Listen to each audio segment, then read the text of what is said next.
What's up, guys? Jeremy Myrtle here with Myrtle Entertainment, and as you guys can see, I have my computer back. Now obviously it does look a little cleaner and it does look a little different. I actually have Windows 8 instead of Windows 10, so I've actually downgraded. I'm probably never going to get Windows 10. I just didn't really care for it. At first I thought it was pretty cool, but then it just got so glitchy and things just stopped working.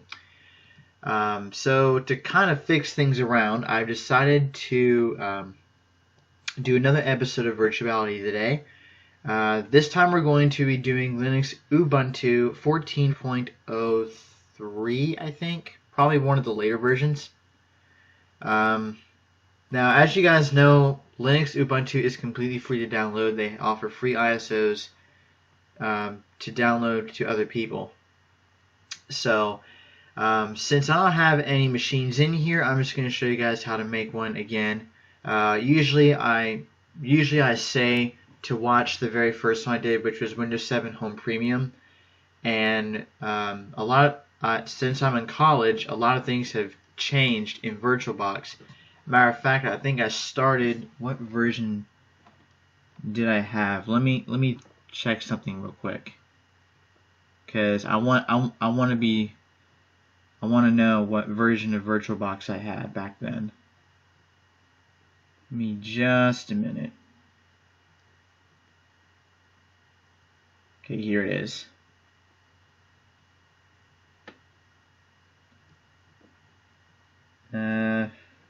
Crap, I didn't see either. Okay. And I do know it was one of the, I know it was like one of the first 5.0 versions. This one is actually the newest one that they have right now. It is 5.0.20. This is, as of now, this is one of the later versions. Let me go kill my phone for a sec. Sorry I'm being so interrupted by stuff. Anyway, let's start over here, and we're going to make a new machine. Now, I'm just going to go over this whole process again. So what happens when you make a new machine is VirtualBox already detects the machine that you enter. So let's say I wanted to install Windows XP. Well, I just type Windows XP. And notice how it changed from Windows 7 to Windows XP just now. So I'm going to type in the name Ubuntu. And you can see that the VirtualBox has recognized that you are getting ready to install Ubuntu, and it recommends you install with the 64-bit version. There's also an expert mode. If you know your way around VirtualBox a lot, it actually gives you recommendation, like not really recommendation. It just gives you a whole bunch more stuff basically. So since you type it in, it'll give you everything. It's just less screens on the way. But since I'm starting new, I'm gonna do a guided mode. So I'm gonna do Ubuntu and next. And now we get to memory. It says the recommended memory size is 768 megabytes. I actually recommend that you keep the recommended memory size whatever it is, because this will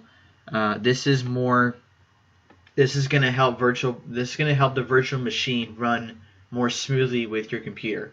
So we're going to say next to this, you do want to make a virtual hard disk, so we're going to say next, VDI next, dynamically allocated next, and it's recommended to be 8 gigabytes. I'm not going to make it that much because the version of Ubuntu has to have at least 6. And that's only going to give you 2 gigabytes to use. So I'm just going to put about 40 on here for now. So I'm going to say create. Now what just happened is, if you look in VirtualBox, your machine's created, but you can't start it yet because you don't have a bootable image to work with. So I'm going to plug in my backup drive that had my old hard drive in place. So I'm going to show you where I keep all my stuff. So when I had my old computer or the old hard drive, I kept a folder of all kinds of disk images, and one of them was 14.04.3, excuse me. So that's the one that we're going to be looking for. So you're going to go into settings, and I'm just going to walk you through this part too. VirtualBox will tell you if there's anything invalid that's with your computer. So like, let's say I'm in system and then I go all the way up to like 6 gigs of RAM. VirtualBox will say that you're using more memory than your computer can handle, and that can be very fatal. So I'm going to put this back at 768, and we're going to go back to general. And none of this is really necessary. Generally, nothing to do here. System, nothing much really to do there either. Display, nothing much here either. Storage is the most important one. If you go to empty, this little disk over here, click the disk in the top right and click Ubuntu 14.04.3, or find the ISO you downloaded by choose virtual optical disk file. So you're going to click this, and then you're going to grab the ISO from wherever you download it. Audio, this just determines what audio you use. Just keep it. Network, this actually deals with all kinds of tools if you use in Windows and various other things like that. I'm not worried about it. You have serial ports, which you don't need either. USB, which I do recommend getting, but you have to get the extension pack in order for that to work. Shared folders allows a host computer and your virtual machine to communicate with one another. It's kind of the same thing with USB. It's just your flash drive instead of a shared folder. So like, if I had a folder on my desktop that said VBox, yeah, let's just call it that. So it's like, let's say I had a folder called VBox. If I add the folder in there and I navigate to my desktop, I can add the folder into VirtualBox, so that way the machine knows to communicate with that folder through the host. So I'm going to turn off this little full screen here. This controls your user interface if anything changes. So that's pretty much it. So we're going to click OK, and now we're ready to start. Notice the start option has now become available. So we're going to click start. And this part will probably take a while. My computer is not really the best when it comes to virtuality or virtualization. So give it just a minute, and this is the splash screen that you actually see. Now, to make it bigger on me, I'm going to switch to scale mode so that you guys can see it a little better. I don't know why it did that. Let me see. Okay, so it looks like it just changes on its own, I guess. Alright, so we don't really need all these little messages. So what's happening is you're going through a normal installation, just like you would on a normal computer. For if you have like a dual boot or something like that, that's really all this is for. So it is actually unpacking the disk, and it is getting ready to install it. And I do apologize if I sneeze or cough. I have sinus issues all the time, so I apologize for that. But like I said, this here is there we go. Tell you what, let me try and fix this res. I don't know what it's doing. Okay, but anyway, so what we're gonna do is we're going to go in. We're just gonna go ahead and install Ubuntu. Actually, let me try something. No, wait, I don't want full screen. Yeah, let's get out of scale mode. Okay, review. Crap, I can't change that. Okay, that's fine. So, so when you click install Ubuntu, you'll get this little screen here. Preparing to install Ubuntu, has a 6.6 gigabytes available drive space. Yes, blah blah blah. You do want to download updates while installing, just because this is more than likely the most recent version. Ubuntu 15 does not have much support, so you want to grab the LTS, which stands for long-term support, if you guys didn't know what that meant. So we're going to click continue. We do want to erase the disk because this is a fake hard drive, or a virtual hard drive, I should say. So you go ahead and install, and you'll more than likely get a pop-up like this that says if you continue, the changes will be written into the disk. Otherwise, you can make them manually.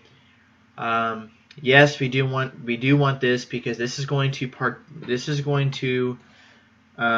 perform an action called partitioning. This means that your disk will be separated into little pieces. It's like taking something and just cutting it in half, you know. So that's really all it's doing. This is just going to partition your hard drive or cut it in pieces to make Ubuntu or to make the system run better. And that can happen in Windows, Mac, or Linux. It does not matter. So it's going to ask you where you are. I'm actually in North Carolina. I'm not in New York, but I actually am in the United States. So you click continue to that, and then you get this screen here. It just tells you to it just asks for your language and all that stuff. I do speak English. And then this is where you set up everything. So I'm just going to type in my name. I'm going to call it, my computer name is Jeremy-Linux. Pick a username. I'm just going to do my first and last name, and then I'm going to choose a password. I'm going to do this one. Now this is actually up to you. You can choose to encrypt your home folder or keep it protected through like a password or something. I'm not going to do that. I'm just going to go ahead and log in automatically. I have no need to enter my password in order to access this machine. So I'm going to go ahead and say continue. More than likely, what's going to happen is it may take a while to do. The last time I tried this, or I should say the last time I installed this, it was actually almost done copying the system files, and then all it did was install the system, and then it just it was told to restart. I'm going to go back to scale mode here. I do apologize if this is a little small. I really cannot change this because if I do, then it'll just look so weird. So I'm just gonna make it as big as I can. Hopefully you guys can see. Okay. So all it's left to do is just copy these files. And then at that point, that's it. So I'm just going to read this real quick just to kind of pass time. So say goodbye to searching the web for new software. With Ubuntu Software Center, you can find and install new apps with ease. Just type in what you're looking for or explore categories such as science, education, and games alongside helpful reviews from other users. This is from the Ubuntu Software Center. It's kind of like your iPhone or Android's App Store, where you get all kinds of apps and stuff like that. So there's that one.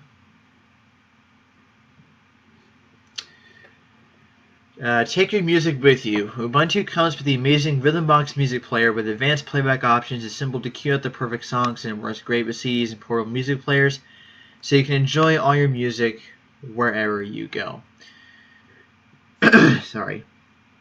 And this is Ubuntu's version of iTunes or whatever you use. Shotwell is a handy photo manager that is ready for your gadgets. Connect a camera or a phone to transfer your photos, then it's easy to share them and keep them safe. If you're feeling creative, you can try lots of photo apps in the Ubuntu Software Center. That's just another photo app, I guess. Make the most of the web. Ubuntu includes Firefox, the web browser used by millions of people around the world, and web applications you use frequently, like Facebook or Gmail, for example, can be pinned to your desktop for faster access, just like apps on your computer. I actually do use Firefox. I hate Internet Explorer. For those of you who know me very well, I hate Internet Explorer. It's just so old and outdated. Many people say that Microsoft Edge is just like Internet Explorer, but it's more updated. It pretty much is. It's a Windows 10 version of Internet Explorer, just under a different name. So, but yeah, Internet Explorer, I hate it. Chrome is okay. I really don't care for it just because of all the optional software that comes with it whenever I try to install it or whatever. Or things like that. Or things of that nature. So, everything you need for the office. LibreOffice is a free office suite packed with everything you need to create documents, spreadsheets, and presentations compatible with Microsoft Office file formats. It gives you all the features you need without the price tag. This is a free version of Microsoft Office just under Linux. You probably could get Microsoft Office for Linux if you tried. I personally don't think it's possible, but who knows. LibreOffice or OpenOffice, either one of those, is basically a free version that supports Microsoft Office. It's just a Linux version of it. I think that's it, isn't it? Or is there anything more? Oh yeah. This one just explains a lot of customization with the desktop and things like that, and then any kind of questions. So the main difference between Windows and Mac and Ubuntu is Linux, or Ubuntu in this case, is what's called open source, which means pretty much all the free alternatives that are most trustworthy have been thrown together and put into this operating system that works really well. So that's basically what we're installing. This is an operating system that's just completely free. That has free programs in it that works great. I actually used to dual boot on my old laptop back when I had it when I was first getting started on YouTube. So I'm gonna let this finish out, and I will be right back. Alright guys, so it looks like the installation has indeed finished, and you will get this little pop-up here. Installation is complete. You need to restart the computer in order to use the new installation, which is exactly what we want to do. So we are going to go ahead and restart. You do not want to manually close VirtualBox itself. You don't want to use this X up here because one, it's not part of the machine and it could mess it up, and two, I just don't recommend it because I don't want you guys wrecking this machine. If you do, you're more than welcome to watch this tutorial again and install it for yourself. So hopefully, this I've not seen before, but it looks like it's getting ready to restart. I've never seen this screen before, so I'm not real sure what's going on.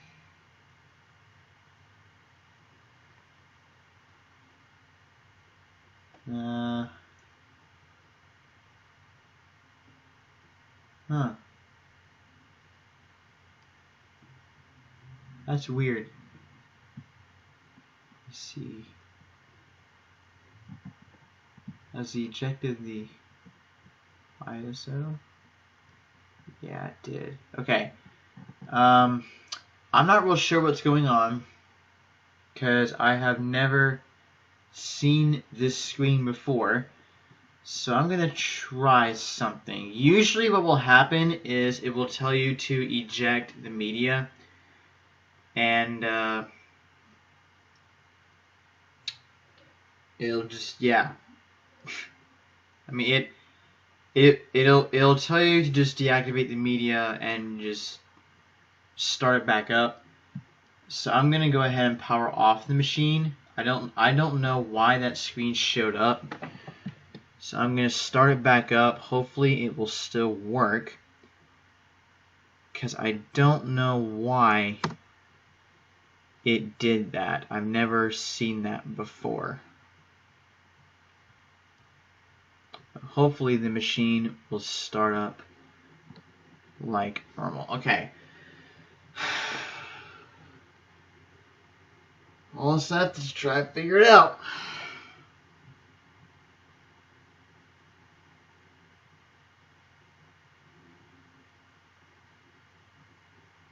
Okay, there's the Ubuntu splash.